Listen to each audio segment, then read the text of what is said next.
I recently ran into an extended analogy that shows preborn babies arguing about the existence of their mother to illustrate how smart faith is and how stupid skepticism is. There are many versions of this that I've seen passed around for years, and there's a good chance you may have run into it before. Now, I find it absolutely disgusting in its insinuations about atheists and in the blatantly dishonest shortcuts it uses to make its point. However, the fact that it was posted to Facebook by a dear family member gives me mixed feelings. On one hand, I hate being so critical about something shared by someone I care about. But on the other, the fact that the same person was taken in by something so manipulative just makes me that much more upset with the author. This is a good reminder that as an atheist, you might see your loved ones pass along things that strike you as stupid and offensive. But they're at least partly victims of other people's rhetorical strategies, and there's a difference between someone who falls for something, even if, yes, they probably should have thought a little harder about it, and the original person who sat down and deliberately crafted its deceptive message. Try to remember that when you run into stuff like this, and make sure to be gracious with those you care about. Anyway, here's the story. I'm going to let the entire thing unfold before giving my thoughts and then sharing my own version of the narrative that, while a satire I guess, much more accurately reflects what would happen in the situation. In a mother's womb were two babies. One asked the other, "Do you believe in life after delivery?" The other replied, "Why, of course. There has to be something after delivery. Maybe we're here to prepare ourselves for what will be later." "Nonsense," said the first. "There is no life after delivery. What kind of life would that be?" "I don't know, but there'll be more light than here. Maybe we'll walk with our legs and eat from our mouths. Maybe we'll have other senses that we can't understand now." The first replied, "That is absurd. Walking is impossible, and eating with our mouths? Ridiculous. The umbilical cord supplies nutrition and everything we need, but the umbilical cord is so short. Life after delivery is to be logically excluded." The second insisted, "Well, I think there is something, and maybe it's different than it is here. Maybe we won't need this physical cord anymore." The first replied, "Nonsense. And, moreover, if there is life, then why has nobody ever come back from there? Delivery is the end of life, and in the after delivery, there is nothing but darkness and silence and oblivion. It takes us nowhere." "Well, I don't know," said the second, "but certainly we will meet Mother, and she will take care of us." The first replied, "Mother? You actually believe in Mother?" That's laughable, isn't it? If Mother exists, where is she now?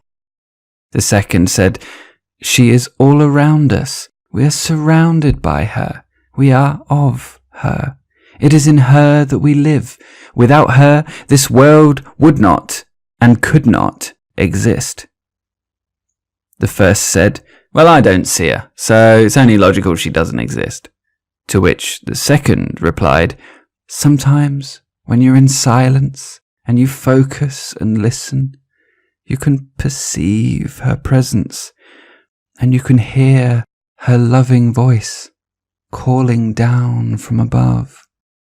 Maybe this was one of the best explanations of the concept of God, and this lovely parable is from Your Sacred Self by Dr. Wayne Dyer.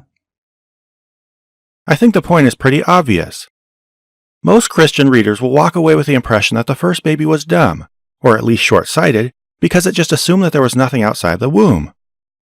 As readers, we have the benefit of knowing a lot of things these babies don't, so it sounds silly to hear one of them say that the womb is the only place that exists, that it doesn't believe in the outside world, and that the birthing process, which we know is but a mechanism for moving babies out of the womb and onto further stages of development, is the obvious end of existence. By contrast, the second baby is supposed to be relatively intelligent, because it has a faith that leaves it open to more possibilities, and because of this it ends up being right. But here's the question. How did the second baby end up being right? That's the key, isn't it? See, there's no plausible way for it to know what the writer shows it knowing. Instead of giving any depiction of how faith served to make the baby so dead on right about what's in the outside world, the author just takes his own pre-existing knowledge of the world, which he himself learned through observation and not faith, by the way, and just places it into the mouth of the character he wishes to vindicate. Since we as readers know things these characters don't, the second baby sounds smart for having faith, even though it really wasn't and the author cheated by importing outside information, while the first sounds dumb for rejecting what looks obvious from the outside. This would be like me writing a series of stories called The World's Smartest Detective, where every case is solved by a guy with no training who just walks into the room and immediately blurts out the name of the murderer. Even though the character is always correct, his method of solving crimes is dumb. He would almost always be horrifyingly wrong in the real world, and he's only correct in stories because I cheated and gave him the right answers in spite of his methodology. The story of the two babies is just as meaningless for all the same reasons. But regardless, his audience cheers because a stand-in for Christians ended up being right and a stand-in for atheism ended up being wrong, which just shows how little they demand from any author willing to depict this outcome. Of course, a Christian might say that, even if it's unlikely the baby would nail all the details that precisely, its general openness to possibilities made it more likely correct than the first baby, who so stubbornly rejected the very possibility of anything it couldn't see. This is what might lead people to fall back to some fuzzy sense that this is still a legitimate analogy, even if they recognize the baby's conclusions were a little overly specific. The second baby was still showing more of a high-functioning recognition of possibilities. And really, even if you can't observe it, it's almost certain that there's something else out there, right? But this just shows where the story gets a little more nuanced in its deception, for a few reasons. First, we have to acknowledge the fact that the initial setup of the story alters our perception even on this point. We're being shown two characters in a situation that we know is small, temporary, and insignificant compared to the outside world and the much longer life they will live after birth. So not only does dramatic irony make one character more right than it should be, but it makes another character seem more closed-minded than it really is. But is this character really as dumb as we think? Or does it just seem that way because we start off being shown things it is not? This is further exacerbated by a second strategy, one the story hinges on more than you might realize. We recognize that the first baby is deliberately written to sound like a smug, arrogant, and overly dismissive jackass, because that's just how charitable most Christians are in their portrayal of atheists or atheist-like characters. But notice how conclusive this character is in all his statements about life after the womb. Instead of expressing any reasonable, hesitant doubt about the second baby's claims, which could have sounded perfectly reasonable even in this context, it just blurts out snooty and instantly dismissive things like, "Life after delivery is to be logically excluded," or, "Well, I don't see her, so it is only logical that she doesn't exist."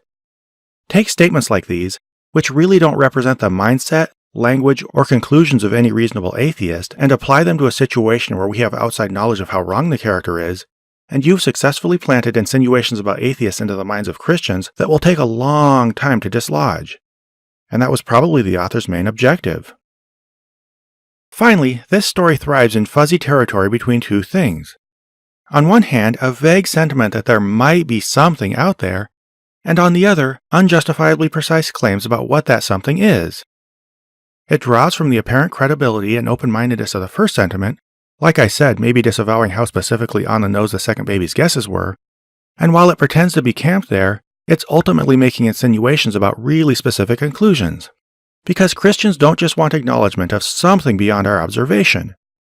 They want that something to be a specific God from a specific culture seen through the lens of a specific theology. So if they themselves want to make unjustifiably specific guesses about what's out there, then they should own how unjustifiably specific the baby was being in its guesses. But what would really happen if a baby used faith to decide what was outside the womb? And how would any reasonably written skeptical character respond to these claims? To explore these questions, I've written an alternative parable which doesn't manipulate its audience by being stupid on purpose. Enjoy. In a mother's womb there were two babies. One asked the other, "Do you believe in life after delivery?" The other replied, "Why, of course. There has to be something more." "Really?" asked the first. "But how do you know there has to be anything after delivery? And what do you think it would look like?"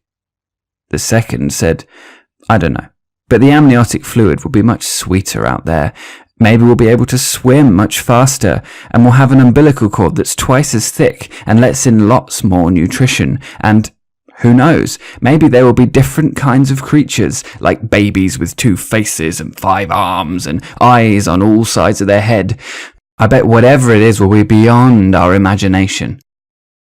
The first replied. Well, I don't see any reason to believe in any of that. And it sounds like you're just making things up based on what you see around us. Why do you think that stuff exists?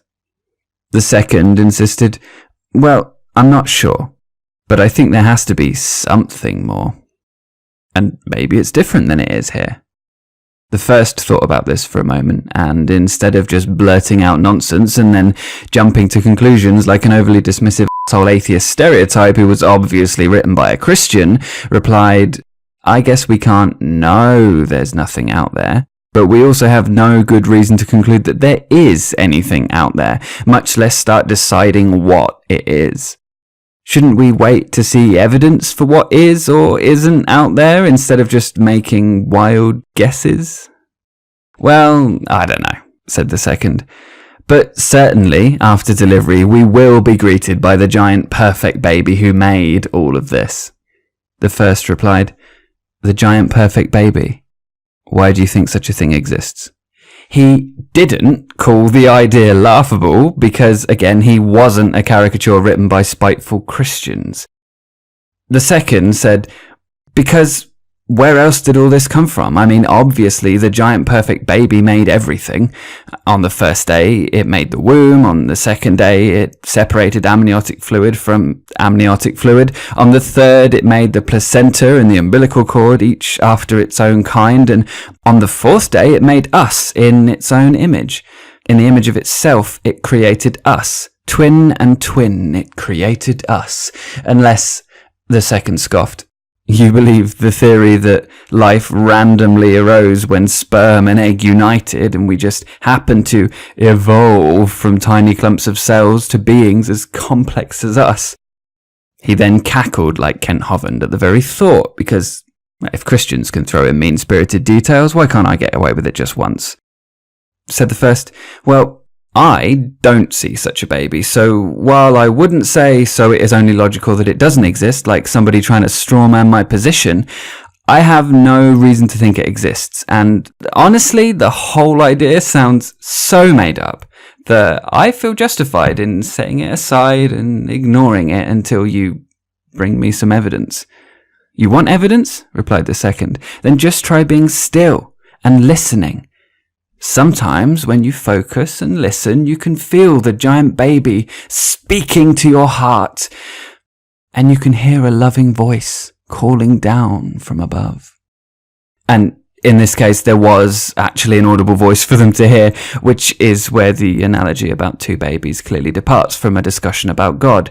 However, the second baby was even wrong about where the voice came from, just like it was wrong about everything else, because that's what happens when you just wildly speculate about things you have no evidence for.